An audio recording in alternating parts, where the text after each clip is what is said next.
Hello, BookTube. This is Aaron from Aaron Read a Book or Aaron Read a Book.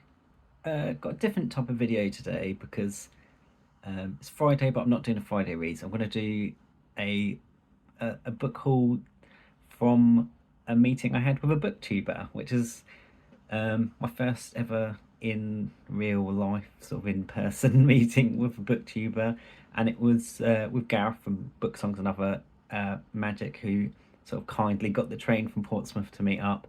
Um, I'll have to do a return trip one day and check out Portsmouth.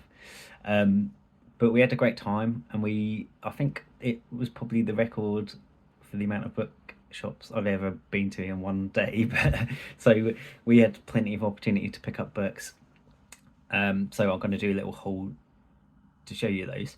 I didn't really take any video. We met up for about 9 hours and I took 6 seconds of video. So yeah, that shows how good at vlogging I am. But I'll put in some photos and stuff. Again, mostly Gareth took all of the photos, so I'll put those in as I go through if to show where we went and what we were up to and stuff. But yeah, it was great to sort of finally meet a booktuber in real life. It was cool. And obviously, if you don't subscribe to Gareth's channel, go over and subscribe because we have a lot of similarities, which is why we were friends in the first place. Yeah, so I will go through what I got. The first place we went to was the Waterloo, I think it's just called the South Bank Book Market. It's under Waterloo Bridge.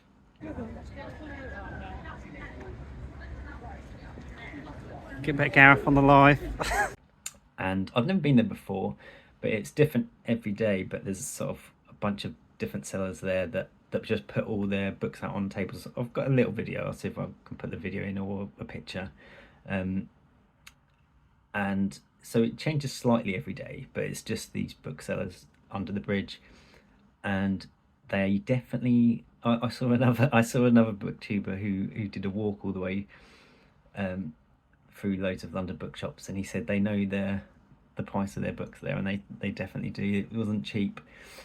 So like Penguin classics that were like Agatha Christie were all like a fiver and stuff. So I'm like, I'm not paying a fiver for a Penguin classic. But I did get something. I got one book, which is Neville Shute's So Disdained, and this is a lovely little pan edition. I've read a couple of Neville Shute's books. I've read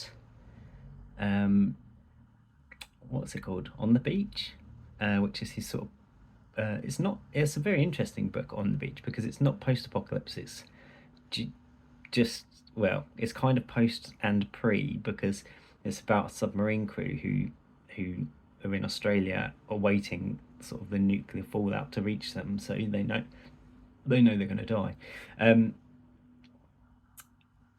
And also a town, I think it's called A Town Called Alice, or A Town Like Alice, which is a really good book about Australia as well. This one is sort of looks like a spy thriller. It's about someone bumping into someone. It's in between the wars, and they bump into someone that they used to be a war comrade with, and he's flying a French plane. So what's he been up to? You can see a little French flag on the plane there. Yeah, so I got one book from the book market. How much was that? That was £3, so that's a reasonable price for a pan. Next we got the bus all the way up the road to Scoob Books, which is fast becoming one of my favourite places to go. It's just an enormous place, and it's really sort of out of the like off the beaten path. It's right near the British Museum, but in a very quiet street round the corner, near Russell Square. But it has just tons of stuff in there, and the staff are always really happy and friendly, which is always great. They have an amazing collection of Penguin classics in there as well, so I did get another PG Wodehouse, because you have to get PG Wodehouse every time you go book hauling. I just really like the cover of this one. They only had 2 Woodhouses, and they were both. I think they were both about the Elmsworths, but this is short stories about the Lord Elmsworth, and he appears to be firing a shotgun at someone, so that is bound to be funny. But yeah, I just this is that main story is about Blanding's Castle. So I haven't read many of the Blanding stuff. I've only read the Peasmith one, so that'd be good.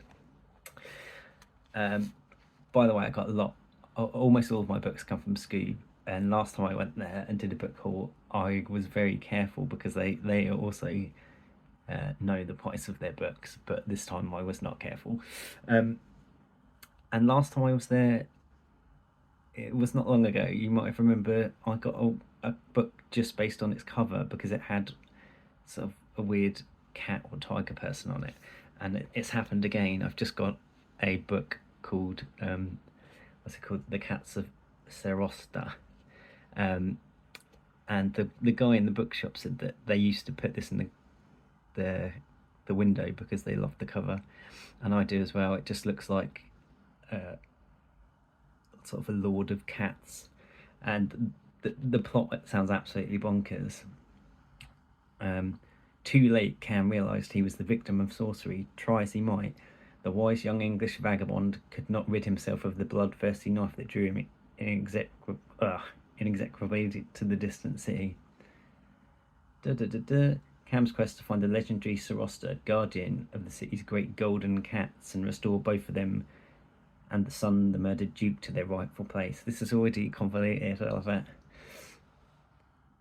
In his path stood little Paul, the depraved leader of the usurpers and Iron Hand's murderous wolf riders. There's wolf riders, of course. Only with the help of the terrible two-handed sword that slays indiscriminately and the magic of the dead who dwelt in Costa's chamber could Cam stand a chance against this embodiment of all evil. That sounds very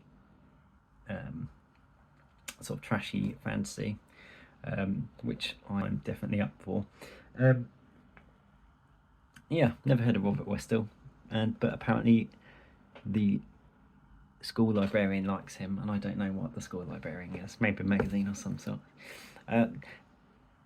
Those are kind of the older books that I like to get when I'm in Scoob or bookshops like that. But I did get 3 new ones just because they were like a fiver each, or they're new editions. They're not brand new. But I wouldn't normally get new editions, but these were like cheaper than I would have been able to get them other places. So I just got God Emperor of June, and this is the 4th volume. Yeah, the 4th volume in the June saga. And I haven't read this one, and I'm pretty sure I've got the first 3. I know I've got the first 2 because I've read the first 2.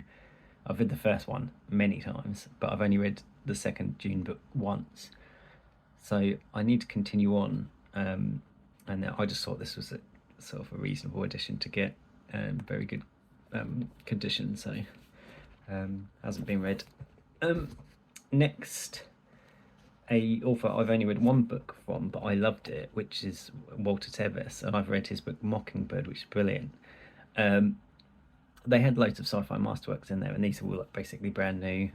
The Man Who Fell to Earth is famously, there was a film of this, and David Bowie played the main character. This picture even looks a bit David Bowie, doesn't it?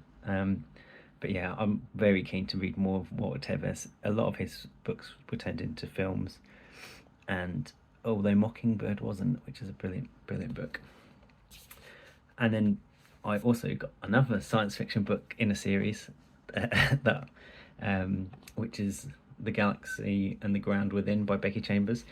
This is the last book in the Wayfarer series, and it's the only one I haven't read, and the only one I don't own. I think I own all the others, but they're all in different sizes, which is very annoying. But I always love the covers. Yeah, Becky Chambers Wayfarer series. I've recently just read her other series, the Monk and Robot one, and I didn't quite like it as much as the Wayfarer, so it'd be good to finish it off. And then the last book I got in Scoob was a book I saw um, about a year and a half ago when I was doing my last ever haul at the old secondhand bookshop I used to go to near my old work. Um, and I didn't get it then. It was about 10-15 quid. So it put me off it, but I was really interested in it. And then I was watching the morning of this book haul. I was watching the Steve Donahue book haul from the Brattle, and he had hauled it. And then when I saw it, it was only £7.50, and I thought I've got to have it. It's sort of kismet, and that is meetings with remarkable manuscripts. So this is a big hardback, and basically it's I wanted the hardback one because it's got so many great illustrations in it. Ugh. Sort of, and then it's explaining, like, it's actually like the book is like loads and loads and loads of illustrations, and the book goes through and it explains all the medieval manuscripts and their history and stuff. So it's not probably one I'm going to sit down and read in one go, but it might be a good one for Historathon next year, where I can sort of pick through it for 3 months, because I don't think, because there's so many pictures, there's it's not as long as it looks, even though it's sort of 600 odd pages and they're big pages. But yeah, I just love this edition as well. It just looks amazing. The spine, that's one of the great spines. So yeah, very happy with that. I love medieval history. Next we went to, I think we actually jumped in a bunch of little bookshops, but the main one we went to was the Oxfam bookshop, which I love. And last time I went to Scoob and Oxfam, I got loads from Oxfam and not much from Scoob, but this time it was the other way around. I had so many books by this point, and I was conscious of how heavy that medieval manuscripts book was in my bag, so I only got one book, and it's my customary Elizabeth Jane Howard book that I got. There was actually two different editions of this in there. It was the only Elizabeth Jane Howard I had.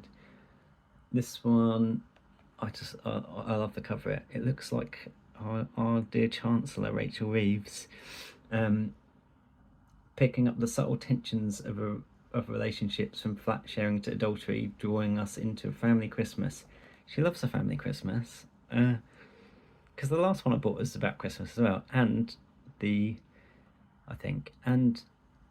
loads of Christmases in the Catholic Chronicles. So maybe I'll read this at Christmas. I'll do some Catholic Christmas as well. Yeah, entertains the style, delicious wit and chilling touch of the macabre that you expect from the best-selling author of Something in Disguise. Something in Disguise is the one I got before. Yep, I still need definitely gonna read another Elizabeth Jane Howard this year. Last book is from Any Amount of Books, which is on Charing Cross Road.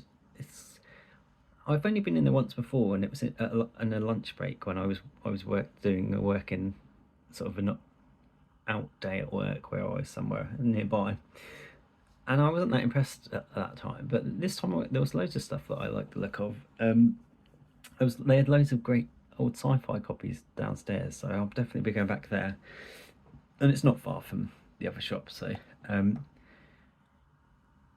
I was really wanted one with a really good cover, but I have not got one with a good cover. It has got a good spine though. I quite like the spine. But it's a John Brunner's book, The Dreaming Earth, and I don't really understand what this cover is, but it's very 60s or maybe 70s. But it just sounded really interesting on the back. And I want to read a John Brunner because Joe Walton, the sci-fi author who wrote what's it called, Among Others, something like that, the one that won the Hugo and the Nebula. She's always raving about John Brunner in that book. It just sounds interesting. It says it tells with frightening clarity of a desperately stricken earth racked by overpopulation and plagued by famine and despair. Sounds like the real world. It tells too of a new breed of men and women, 21st century locust eaters, caught up in a mysterious euphoria which will ultimately threaten all life on this planet. The drug-induced world of happy dreams. Do these happy dreamers herald the end of human race, or the next extraordinary step in the evolution of man? So it sounds sort of very like Philip K. Dicky, doesn't it? But yeah, it's only short actually. It's only 157 odd pages. But yeah, I want to read some John Brunner, and this one sounded good, but a bit of a dead cover. That's it for the haul. So yeah, it was a great day out.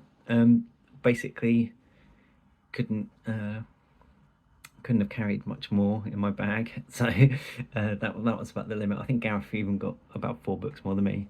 I'll leave a link to Gareth's video down below because he did some filming and stuff, so if you want to see more of that, you can have a look down below. But yeah, hopefully I will end up doing loads more BookTube meetups in the future.